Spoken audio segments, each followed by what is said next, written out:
लेकिन हम एक बार रुझानों का हिस्सा खाली आपको बतला दें, फिर चर्चा आगे बढ़ा रहे हैं। बीजेपी 9 सीट पर छत्तीसगढ़ में आगे है, कांग्रेस 3 सीटों पर है, राजस्थान में बराबरी है 3-3, और मध्य प्रदेश में बीजेपी 13 सीटों पर आगे है, कांग्रेस 8 सीटों पर आगे है। हाँ, दोनों 3-3 पे राजस्थान में आ गए हैं। हम एक चीज़ प्रेमचंद जी आपसे जानना चाहेंगे, जिक्र चूंकि चल रहा था नरेंद्र मोदी का, क्या नरेंद्र मोदी का अकेले आगे आना कांग्रेस के लिए एक लाभदायक परिस्थिति है? क्योंकि इससे पहले अडवाणी दिल्ली में बैठे हुए थे, सुषमा स्वराज दिल्ली में पार्लियामेंट में, लेकिन एक ऐसा शख्स आया है जो अपने आप में मुद्दा बनाने की कोशिश कांग्रेस ने की। आप लोग के लिए लाभदायक वाली स्थिति है? देखिए, हम लोग मानते हैं कि नरेंद्र मोदी जी एक तरह से लीडर के बजाय एक इवेंट मैनेजर है। वो जिस तरह से चीज़ों को मैनेज करते हैं अपनी मीटिंग के लिए, अपने पब्लिसिटी के लिए, तो मुझे लगता है उनका डायरेक्शन कुछ और है। तो एक पॉलिटिकल रूप से अगर हम देखें, बीजेपी ने एक ऐसे नेता को बनाया है, आगे रखा है, जो इवेंट मैनेज करने में एक्सपर्ट है। वो कहीं ना कहीं पब्लिसिटी ओरिएंटेड पॉलिटिक्स कर रहा है इस देश में, और एक हाइप क्रिएट करता है। तो एक आभा मंडल जिसको कहते हैं बनाना और लोगों को भुनाना, लेकिन जनता में उसका क्या इम्पैक्ट पड़ रहा है, ये इंपॉर्टेंट चीज़ है। तो हमारे लिए वो कोई इतना बड़ा एक इशू नहीं बन सकता है। वो एक बीजेपी के लीडर है, मान लीजिए क्रिएट करता है प्रेमचंद जी, लेकिन सोनिया गांधी या राहुल गांधी या प्रियंका जब जाती हैं तो वो अपने आप में इवेंट के तौर पर ही लगता है जा रही है। नहीं, सरोकार नहीं, दोनों में अंतर है। नहीं, यहाँ मैं आपसे डिफर करता हूँ, दोनों में अंतर है। एक होता है लीडर की विश्वसनीयता, एक होता है लीडर उन्माद पैदा करके वातावरण बनाना, क्रिएट करना। उसके लिए बाहर से लोग आ रहे हैं, चीज़ें तैयारी हो रही हैं, उसकी पब्लिसिटी हो रही है 10-20 दिन पहले से, ये अमेरिका से आया है, तो ये दिल्ली से आ रहा है, ये गुड़गांव से आ रहा है। तो ये जो चीज़ें हैं वो लोगों में उत्सुकता पैदा करता है। और उन्माद भाषण, उनकी जो स्पीच होती है, वो स्पीच में कोई डेप्थ नहीं है। उनके स्पीच में कहीं ना कहीं लोगों को उद्वेलित करने की कोशिश होती है, उत्तेजित करने की कोशिश होती है, भावनाओं को भड़काने की कोशिश होती है। कहीं ना कहीं जो हम लोग पटना में भी उनके भाषण को सुना, या कई बार टीवी आजकल देख रहे हैं जो बोलते हैं, तो पर्पस डेप्थ में जाकर आप इशू पर क्या बोल रहे हैं, आपके पास समस्या का समाधान क्या है, ये मोदी के पास नहीं है। चौरसिया जी, मोदी एक्सप्लॉइट करते हैं। उन्माद और भड़काना 2 शब्द का इस्तेमाल किया गया है नरेंद्र मोदी का नाम आते ही। देखिए अपना अपना पर्सपेक्टिव है।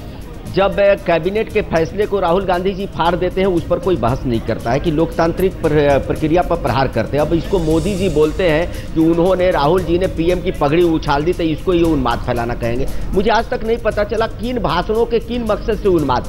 वो शहजादे मैडम करे तो इनको खराब वर्ड लगा, और उनको चूहे और बिल्ली और क्या क्या संज्ञा दिया गया तो अच्छा लगा।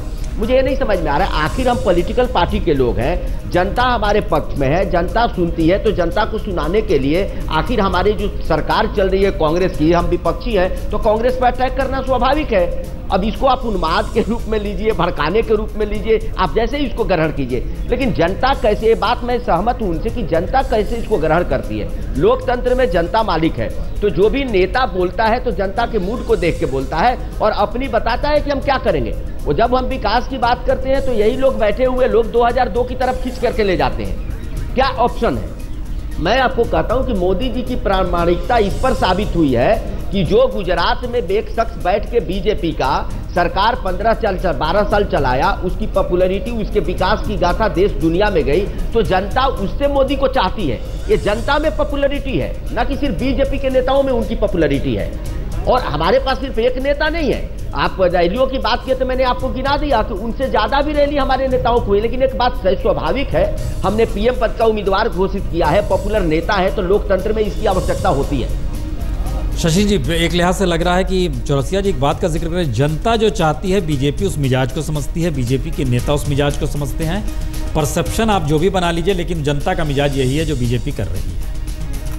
अब ये मैं चौरसिया जी की बात पर टिप्पणी करने के बजाय 2 बातें कहना चाहूँगा जो अभी मिश्रा जी और चौरसिया जी की बातों से निकली हैं। पहली बात, भारतीय राजनीति से इस समय हम लोग बहुत परेशान हैं।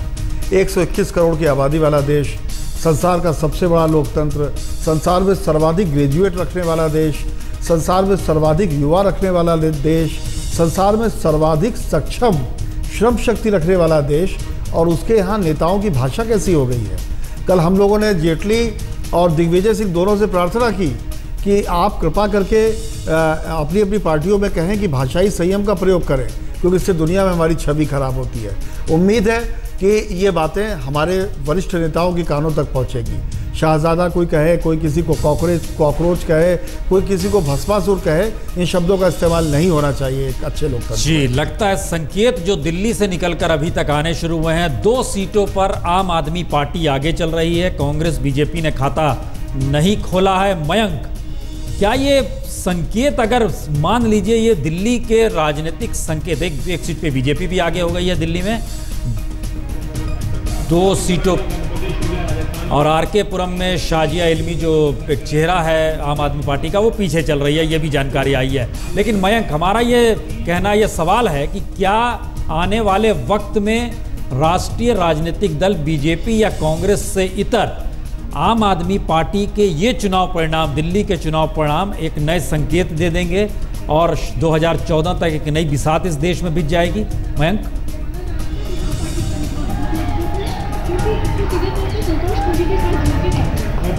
बिल्कुल, ये हम सिर्फ कोई रीजनल पार्टी नहीं है, देश की पूरी जनता चाहती है कि बिना भ्रष्टाचार के एक इस प्रकार की राजनीति हो जो आम आदमी पार्टी जिसके बारे में बात करती है।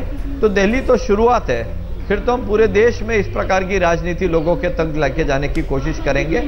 और हमें ये लग रहा है कि लोगों को इस प्रकार का एक ऑल्टरनेटिव चाहिए भी, और मुझे लग रहा है कि देश का राजकारण बदलने की हमारी कोशिश है, कोई सत्ता में आने वाली कोशिश नहीं है। राजकारण का पूरा परिभाषा जो आज है, जिसमें पैसा, गुंडा तत्व और अलगाववाद की जो पूरी राजनीति है, इसको बदलने की आवश्यकता है और आम आदमी पार्टी ये रोल करेगी और पूरे देश में हम इस जो लोगों को एक पर्याय देंगे जो अच्छा हो।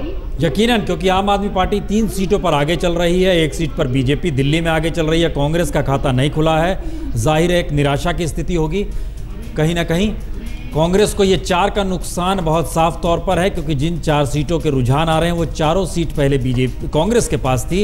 लेकिन बहुत महत्वपूर्ण है, बहुत तेज़ी से छत्तीसगढ़ और मध्य प्रदेश के जो रुझान आ रहे हैं वो बीजेपी के हक में शुरुआती दौर में जा रहे हैं, क्योंकि लगभग दुगनी स्थिति में आगे चल रही है। मध्य प्रदेश में कांग्रेस 8 सीट पर है तो 16 सीटों पर बीजेपी आगे चल रही है, और 2.5 गुना स्थिति छत्तीसगढ़ में है। 4 सीट पर कांग्रेस है तो 10 सीट पर बीजेपी आगे चल रही है। राजस्थान में कांटे की टक्कर शुरुआती दौर में जरूर लग रही है, क्योंकि कांग्रेस 3 सीट, बीजेपी 4 सीट पर। ये बहुत शुरुआती रुझान है।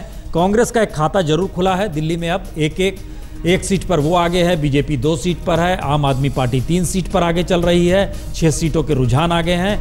इन रुझानों में अपर हैंड बीजेपी का जरूर है, लेकिन दिल्ली को लेकर जो कयास लगाए जा रहे हैं कि दिल्ली के बीजेपी कैंडिडेट शाजिया इल्मी वहाँ पर लड़ाई लड़ रही हैं, जो कि साउथ दिल्ली में जिस सीट को हमने जिक्र किया था वहाँ पर पीछे लग गए। नांगलोई में कांग्रेस आगे चल रही है, आरके पुरम में बीजेपी आगे है, आरके पुरम से बीजेपी आगे है, कलकाजी से बीजेपी आगे है। तो ये अलग अलग जगहों की अलग अलग तस्वीरें लगातार आ रही हैं। ये हम आपको बता दें कि ये रुझान है, बहुत शुरुआती दौर के रुझान हैं, और ये माना जा रहा है कि इसमें एक बार गति पकड़ेगी तो देखिएगा बहुत तेज़ी से पकड़ जाएगी। शशि जी, एक सवाल यहाँ पर और है, बीजेपी ने जो लड्डू बनवाए हैं, हमें लग रहा है 250 किलो लड्डू बनवाए हैं उन्होंने रात भर में। ये 3 राज्य की स्थिति जो है अभी वो अपर हैंड में है। ये बहुत शुरुआती है, लेकिन ट्रेंड क्या कहता है कि यही शुरुआती रुझान ही धीरे धीरे या पलटेंगे, फिर पलटेंगे, फिर यू टर्न लेंगे, क्या स्थिति बनती है? मुझे एक शेर की पहली लाइन याद आ गई, इस राह में कई बोर्ड हैं, कोई आएगा कोई जाएगा।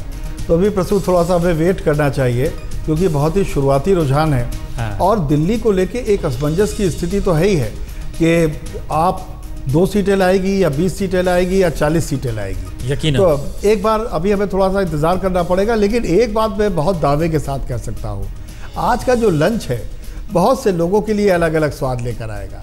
किसी के लिए बड़ा किरकिरा होगा, किसी के लिए बड़ा स्वादिष्ट होगा, और हमारे आपके लिए हो सकता है कि हमारा लंच जो है वो हमारे अनुमानों से थोड़ा आगे पीछे हो। बिल्कुल, बीजेपी हालांकि आगे दिल्ली में बढ़ गई है, 4 सीटों पर आगे चल रही है, आम आदमी पार्टी 3 सीट पर, कांग्रेस 1 सीट पर।